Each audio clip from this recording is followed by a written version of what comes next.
ఈరోజు కేంద్ర ప్రభుత్వ బడ్జెట్ 45.48 లక్షల కోట్ల బడ్జెట్ ని అవుట్లే ప్రవేశపెట్టారు.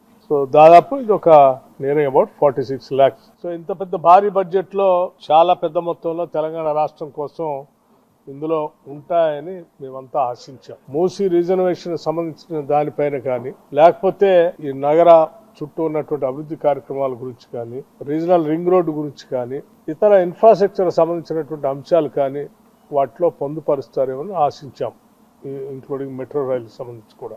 కానీ కొన్ని ప్రత్యేకమైనటువంటి ఇవేమీ ఇవ్వకపోగా ఈ బడ్జెట్ లో కొన్ని ప్రత్యేకమైనటువంటి అంశాలను కూడా వాళ్ళు ప్రకటించారు. చాలా సంతోషం. ఉదాహరణకి biopharma Shakti outlet 10,000 crores over next 5 years అని చెప్పారు. బయోఫార్మా పైన వాళ్ళు హైలైట్ చేసి పోదాం అనుకున్నటువంటి సందర్భంలో ముందుగా గుర్తు రావాల్సింది తెలంగాణ రాష్ట్రం. జీనోమ్ లాంటి వ్యాలీ ఇక్కడ జరుగుతున్నటువంటి బయోఫార్మా మీద జరుగుతున్నటువంటి విషయాలు ఈ దేశంకే కాదు ప్రపంచం మొత్తానికి కూడా తెలుసు. అటువంటి దాంట్లో తప్పనిసరిగా హైదరాబాదు లేదా తెలంగాణ రాష్ట్రాన్ని పొందుపరుచుకొని ఉంటారని ఆశించాం.